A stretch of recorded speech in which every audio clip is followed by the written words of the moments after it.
Hey everyone, it's Kong again with another episode of Should You Summon.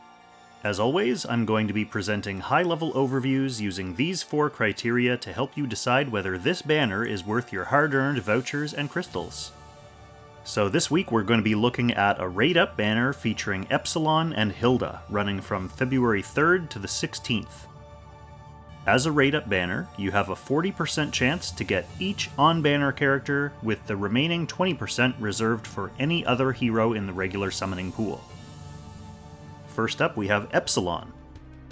Even though his classes are infantry and demon, he is functionally an assassin. His talent lets his melee troops attack at range, and also gives him +2 mobility and +2 skill range as long as he has an active faction buff effect. His 3-cost skill passively lets him stack up to 20% attack, and when used actively, it's a guard-ignoring attack with +30% crit rate. He also has a 1-cost passive that makes him untargetable if he's away from allies, hasn't dealt damage this turn, and is at full health. Good timing, his unique weapon just came out with this most recent monthly update. It makes him ignore class effects, which means he can safely be run in his demon class without fear of getting blowed up. It also dispels a debuff, heals him by 30%, and gives him 80% damage reduction whenever a unit dies. Any unit. He's a member of Meteor Strike, buffed by Zerida and Epsilon, Dark Reincarnation, buffed by Bozel and Licorice, and Yeless Legends, buffed by Landius and Sigma. So conveniently, for the guy who needs a faction buff for his talent to work, he got a good one, and he doesn't mind being saddled with the responsibility of carrying it. This one increases your target's chance of taking a critical hit, and their critical hit damage taken by 12%. For bonds, he unlocks the defensive bonds for Alpha and the Transcender, and for his own bonds, he needs Gizaroff for his defensive bond and Omega for his attack bond. For content, in PvE, he's on faction against Leviar, Phoenix, and Scylla in the Eternal Temple, and technically also against Jormungandr, Fenrir, and Nidhogg in Ancient Beckoning. I haven't seen him used in any top-scoring teams. His reliance on units dying means he's probably not the best for bossing beyond just grabbing an S rank. Unless you bring someone who can consistently feed him summons, but then you're probably hurting your overall DPS in other ways. On the PvP side, this won't exactly come as a surprise, especially after his excellent unique sword came out, but Epsilon is now a top-tier PvP threat. He's solid as a demon without class disadvantage, has a couple guard ignores and a faction buff, and decent threat range helped by the fact that his hide skill lets him position more aggressively. Next up we'll look at Hilda. And Hilda is still a top meta tank.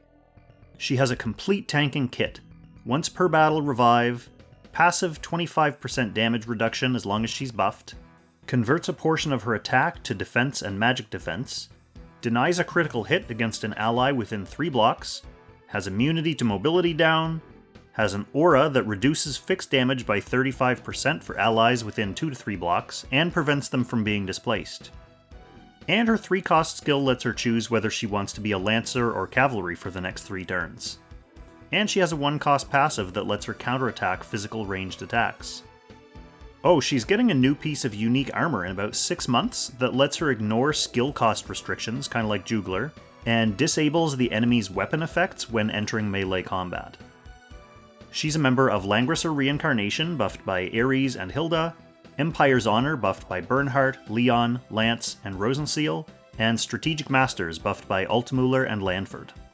So on top of all that, she also has a faction buff for Langrisser Reincarnation that increases single target skill damage and counterattack damage by 12% each. For bonds, finally, she's needed to unlock the defensive bond for the upcoming Iron Chancellor. For her own bonds, she needs Werner Dime for her defensive bond and Florentia for her attack bond. For content, in PvE, she's on faction for Phoenix and Valkyrie in the Eternal Temple, and she's one of a handful of tanking options versus Sleipnir in Ancient Beckoning. She's also a tank with a faction buff, so if you're a newer player and you get her early in your career, you'll be able to build a solid team around her that should take you through the whole game, story mode, time rifts, with relative ease. Of course, PvP is where she truly shines. As a tank with a fully stocked kit and a faction buff, she'll have a place in most boxes for a long time.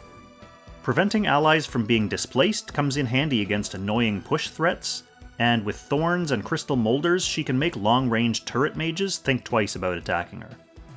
Most importantly, in the current meta, her anti-crit aura can help slow down enemy assassins by forcing them to trigger the effect before making their real snipe attempt. So here's the quick and dirty. We have Epsilon, who can ignore guard, become untargetable, and get 80% damage reduction.